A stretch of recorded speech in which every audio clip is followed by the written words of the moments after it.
Hace 35 años Argentina recuperaba la democracia, hace 35 años comenzaba la presidencia de Raúl Alfonsín y se instalaba nuevamente el sistema que llega hasta nuestros días. Pero ¿qué democracia se instalaba hace exactamente 35 años? La democracia liberal, que es el sistema político que ha entrado aparentemente en su etapa crepuscular. Yo tengo la sensación de que el mundo, sobre todo el mundo occidental, está viviendo la etapa crepuscular de ese sistema político que es la democracia liberal. Salvo algunos rincones del planeta donde todavía se la ve sólidamente en pie y sin estar asediada desde la ultraderecha o desde la ultraizquierda. Se me ocurre pensar, por ejemplo, en Nueva Zelanda o en Australia. En los otros rincones del planeta donde la democracia liberal fue el sistema, está entrando en su ocaso, se está debilitando y hasta diría casi aceleradamente. Nunca fue parte de la cultura política latinoamericana, con algunas excepciones: el Chile anterior a Pinochet, el Uruguay anterior a la última dictadura militar, Costa Rica. En el resto del continente la democracia liberal siempre fue débil. ¿Pero a qué nos referimos cuando hablamos de democracia liberal? A la de la división de poderes, ¿no? A la de las libertades públicas e individuales garantizadas por la división del poder. O sea, la democracia que nace en la cabeza de un filósofo, John Locke, ¿no? En la cabeza de ese filósofo nace una concepción de la libertad, una idea de la libertad, en donde la libertad pública y la libertad individual hacen a la necesidad de los derechos públicos e individuales, los derechos de la sociedad y los derechos del individuo. Entonces, la idea que nace en la cabeza de John Locke es la del Estado de Derecho. Por eso, ese filósofo inglés que es el padre del liberalismo, específicamente del liberalismo político, fue el primero en proponer la división del poder. Hasta él, el poder estaba unificado, ¿no? En la persona del rey, en la persona del rey. Como decía Bossuet, uno de los grandes teóricos del monarquismo absolutista, el poder es tan divisible como el punto de la geometría. Y el punto de la geometría, todos lo sabemos, es absolutamente indivisible. John Locke es quien divide el poder en 4 inicialmente, y luego en esa obra monumental llamada l'Esprit des lois, el espíritu de las leyes, Montesquieu, Charles-Louis de Secondat, el barón de Montesquieu, va a terminar de redondear la idea dejando la división en 3 poderes: el ejecutivo, el legislativo y el judicial. En los Estados Unidos, cuando nace la República Norteamericana, se va a dar una categoría casi de 4º poder a la prensa. No es parte de la institucionalidad, pero tiene una fuerza en el derecho que la ubica en el rango del 4º poder. Esta es la idea de poder que ha entrado en una etapa de eclipse y de debilitamiento. La democracia liberal, la de la división de poderes, está siendo eclipsada, está siendo poco a poco horadada y vencida por el sistema de los autócratas, ¿no? De los grandes líderes que vuelven a concentrar el poder en sus propias manos, o en las manos de uno solo, o en las manos de un grupo. Tenemos 2 grandes modelos que de algún modo desmienten algo que la economía liberal siempre sostuvo como un dogma, ¿no? Los economistas liberales siempre estuvieron convencidos de algo que la realidad, la historia, el marcha parece haber desmentido. Si la economía es libre, tarde o temprano la política se liberaliza también. Bueno, así se suponía que debía ocurrir en China a partir de la llegada al poder de el ala reformista, que había sido purgada y que había sido castigada y perseguida en los tiempos de la Revolución Cultural, cuando todo el poder lo tenían Mao Zedong y Zhou Enlai, cuando llegan Deng Xiaoping y Zhao Ziyan y los demás reformistas que abren la economía china, no ponen fin al colectivismo de planificación centralizada e incorporan el capital privado, ¿no? Esa nueva economía en China genera cierto optimismo desmadrado en los economistas liberales, que pasan a sostener que si la economía se abría al capital privado, la política se sacudiría también el régimen de partido único y convertiría a la República Popular China en lo que nunca había tenido China, una democracia. No la tuvo con Mao Zedong, no la tiene hoy, no la tuvo con Sun Yat-sen, el creador de la República, en 1912, y por supuesto no la tuvo antes de 1912, o sea, en la era de los emperadores. La realidad es que la economía se abrió, el capital privado entró, hubo capitalismo, pero no hubo democracia. Y Rusia, de algún modo, demuestra lo mismo. En Rusia, la Unión Soviética terminó el colectivismo de planificación centralizada. En Rusia hay capital privado, en Rusia hay capitalismo. Con más Estado, con menos Estado, hay capitalismo. La diferencia es que en China hay un capitalismo con régimen de partido único, mientras que en Rusia hay algo que tiene la forma de una democracia. Está la Duma, el Parlamento, supuestamente el Poder Judicial es independiente, supuestamente hay división de poderes, pero en los hechos esa división se ve muy tenue, muy de baja intensidad.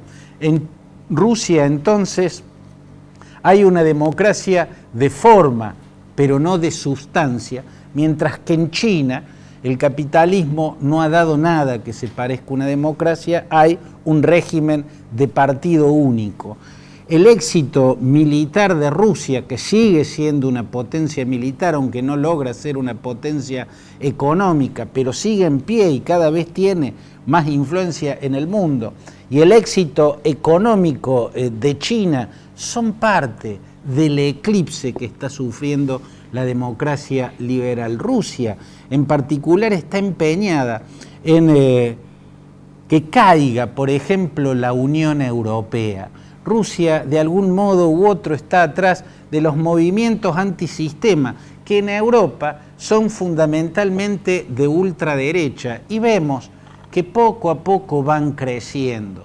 Vemos que en Gran Bretaña lograron el Brexit, en Francia, entre Jean-Luc Mélenchon desde la izquierda y Marine Le Pen desde la derecha, poco a poco van cercando lo que todavía es un bastión de la democracia. El presidente Emmanuel Macron en estos días se ha mostrado más débil que nunca, más capitulante que nunca.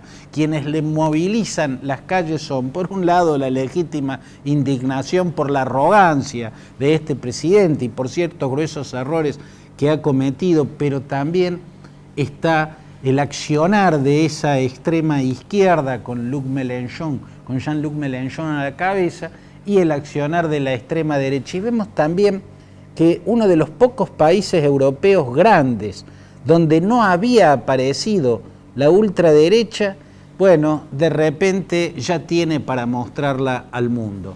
España.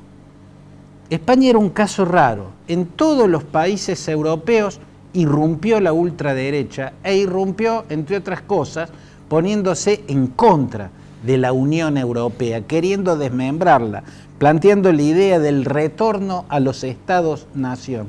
En España no había aparecido la ultraderecha, hasta que la elección en Andalucía mostró claramente su irrupción.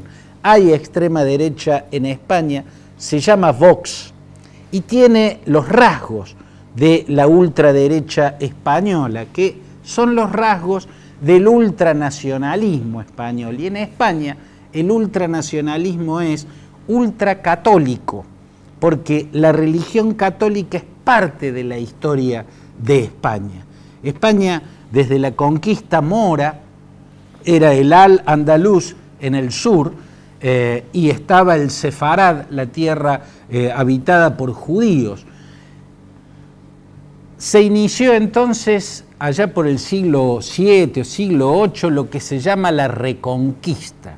El espíritu de la Reconquista fue un espíritu cruzado, ¿no? La reconquista del territorio fue desde una idea religiosa de país. Ese proceso va a concluir sobre finales del siglo XV con la caída del reino nazarí de Granada. Ese fue el último bastión que le quedaba a la España musulmana, lo que había sido el Al-Andalus. El último reducto era el reino nazarí de Granada.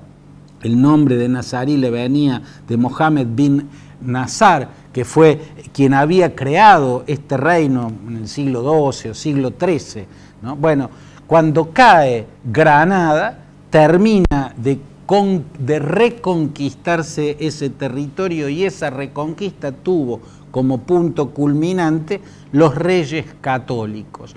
Por eso el catolicismo es una idea muy fuerte, es un componente muy fuerte del nacionalismo español, y se lo va a ver claramente cuando nace el falangismo. El falangismo es el fascismo español, la ideología que pone en marcha José Antonio Primo de Rivera y que va a ser la ideología de la dictadura del general Francisco Franco. Como el franquismo tuvo como heredero un partido que primero se llamó Alianza Popular, la lideraba el gallego Manuel Fraga Iribarne, estaba en Alianza Popular, ese partido de la derecha, que fue parte del Pacto de la Moncloa, o sea, se democratizó el componente ultranacionalista. Pero luego, ya nacido el Partido Popular, o sea, Alianza Popular pasa a convertirse en Partido Popular, esa centro derecha que es el Partido Popular, de algún modo había ocupado todo el espectro de la derecha y no renacía la ultraderecha, el ultranacionalismo que tiene un componente ultracatólico. Nació, no podía ser en otro lado, sino en la tierra que alguna vez fue el Al-Andalus y que hoy se llama Andalucía, ¿no? Ahí apareció Vox y conquistó un importante puñado de escaños en la última elección regional. Donde nos asomemos vamos a ver que la democracia liberal está asediada. La democracia liberal en América Latina, donde nunca fue muy fuerte, está asediada desde la izquierda, con Venezuela casi ya convertida en una causa perdida, en una dictadura total. En América Central, como lo ha estado casi siempre, con algunas excepciones, yo siempre cito Costa Rica, en Brasil, donde gana Bolsonaro, ¿no? Un personaje que indudablemente no pertenece a la cultura de la democracia liberal. Esa democracia cumplió 35 años en la Argentina, justo cuando está casi más claro que nunca que el mundo parece haber entrado en la etapa crepuscular de la democracia liberal. La democracia liberal no solo se está agotando, se está debilitando por los asedios que tienen desde afuera, por los asedios de los enemigos de la democracia liberal. También hay una instancia histórica, sobre todo en el terreno del desarrollo tecnológico y económico, que parece conducirla a una encrucijada o parece ponerla en un cuello de botella. Pero además de todo eso, que no dejan de ser factores externos, está su propia contraindicación. La democracia liberal genera cierto tipo de élites que se van apropiando de los sistemas políticos, ¿no? Lo vemos claramente en la Argentina, lo vemos claramente en las provincias, en las ciudades, ¿no? Hay élites políticas, ¿no? Que es como que se apropian del sistema, ¿no? Y se encaraman en el poder, son como los dueños de las burocracias, ¿no? Y van creando un sistema que favorece su continuidad en el poder. Por eso, quienes acechan el sistema o quienes lo están cuestionando se presentan como antisistema. De eso vamos a seguir hablando en nuestra próxima página.